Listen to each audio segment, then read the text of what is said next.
Pinapanood ko ang orasan habang tumutunog.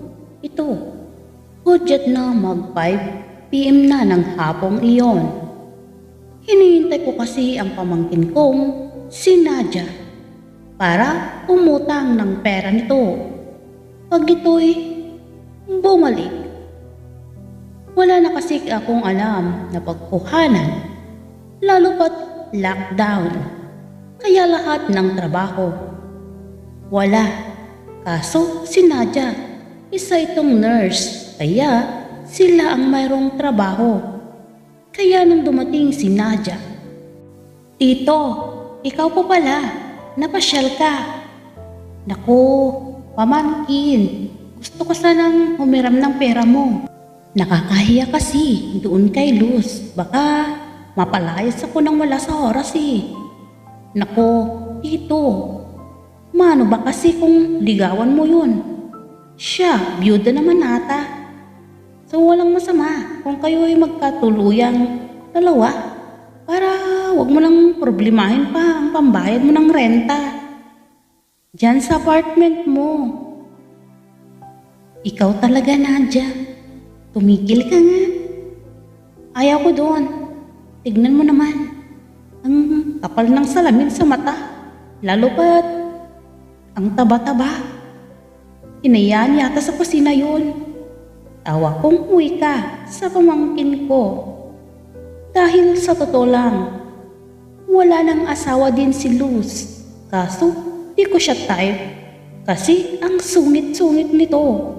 Ayaw kong masigawan dahil sa utang sa renta. Kaya nang ako'y makahiram ng pambayad, binigay ko agad kay Luz.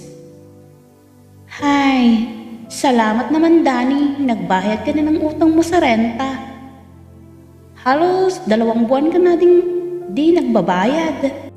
Sensya na talaga, Luz. Alam mo namang lockdown ngayon at halos walang trabaho. Talaga na makita at walang pagkuhanan ng pera." "Naku, ikaw ha, Danny. Ang dami pang palusot. Sige na nga, okay na itong bayad mo. Diyan ka na." Sabay, irap sa akin ni Luz. Ako na may tumingin sa kanya habang papalayo ng apartment ito. Kaya dumaan ang mga araw. Wala pa ding trabaho at pagkakitaan man lang. Kaya ako'y wala nang kapag-apag-asang makabayad pa sa next na bayaran sa bahay. Kaya ako'y nag-ahabang na lang ng oras. Nang dumaan sa aking apartment, si paring Jobert. "Pare, parang may problema ka." "Nako, pare, wala ito." "Anong wala? Kita ko nga sa mukha mo." "At naku pre, huwag mo akong alalahanin. Okay lang ako." "Pare, ano kaya kung ligawan mo na lang si Luz? Bagay naman kayo. Tsaka wala namang asawa yan siya. Kaya kung ako ikaw, niligawan ko na yan para malibre naman ako sa renta ng bahay." "Ikaw talaga pare, ikaw na yata ang di okay. Pre, kung gusto mo si Luz, go ka na pre. Kasi kung ako ang manliligaw dyan, naku pre, lubog na ako sa katabaan." Nya, kaya tawanan kaming dalawa ni paring Jobert. Kaya masaya ang araw namin. Kaso dumating na uli yung araw na walan akong alam pambayad. Kaya nakiusap na lang ako uli kay Luz na sa susunod na lang ako magbayad ng renta. Kaya marami na akong utang dito na naipon. Kaya galit na galit akong pinuntahan nito. Kahit pa sabihin, kaharap ko mismo sila paring Jobert. Wala din akong kawala nang ito'y magsalita. Mabunganga talaga. Kaya iyang-iya ako sa kanila. Kaya ibininta ko ang mga appliances ko sa bahay para may pambayad dito. At tuwang-tuwa pa ito nang makabayad na ako. Kaya inis ako kay Luz. Kaya ng mga sumunod na araw, di ko na pinapansin pa ito. Kaya habang ako'y naglalakad, meron akong nakita na kausap ito sa gilid ng kalsada. Silang dalawa ng kausap. At bigla na lamang itong nawalan ng malay. Kaya ako naman nataranta sa nakita. At agad ko itong binuhat at dinala sa klinik. Kahit ito'y 100 kilo na. Kaya nang pagkadala ko doon, pinaubaya ko na sa pamangkin kong si Nadia para tignan si Luz kung ano ang mga kailangan nito. Kaya umalis na din ako pagkatapos kong dalhin ito sa klinik. Kaya dumaan ang mga araw, buwan. Nagtataka ako kung bakit wala nang nagpupunta sa bahay para maningil. Pero laking gulat ko habang ako'y nagdidilig ng halaman. Andon sa harapan ko si Luz. Hi, Danny! Hi, Luz. Ikaw pala. Musta ka na? Kumusta naman ang pakiramdam mo? Okay naman na, Danny. Salamat ah. Ikaw pala yung nagdala sa akin sa klinik. Wala yun, Luz. Siyempre, kilala kita. Alangan naman na pabayaan na lang kita doon sa may daanan. Paano mo nga pala ako nabuhat? Salamat talaga, Danny. Kung di dahil sa iyo. Ano bang sinabi sa iyo?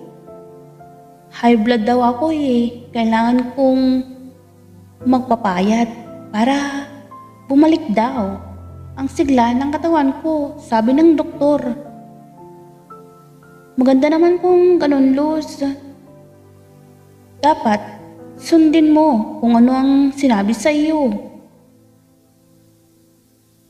Oo naman. Kaya matapos ang pag-uusap naming dalawa ni Luz, naging mabait na ito sa akin at di na din ito masungit. Kaya kahit delay ang bayad ko sa bahay, okay lang yon sa kanya. Kaya napapansin ko ito dahil pumapayat na talaga ito at nagdaan ang mga araw. Hindi ko na nakita ito. Nagtataka ako kung bakit. Kaya nabigla ako isang araw nang pumunta ito sa bahay. Hi, Danny.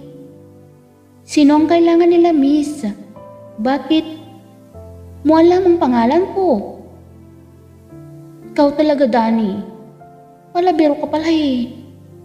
Naku, miss, di ah. Ngiti kong wika dito. Danny, ako ito, si Luz. Ngiting wika nito sa akin. Nalaglag ang pangako dahil di ako makapaniwala na ganito kaganda si Luz. Kaya di ako makapagsalita. Ikaw ba yan, Luz? Danny, oo naman. Ako ito. Ipinaalis ko na din yung nakapal kong salamin. Kaya contact lens na lang ang ginagamit ko. Ang ganda mo na, Luz. Di ako makapaniwala. Nasa isang iglap, sinilo mo ang aking puso. Nako, ang corny mo, Danny ah.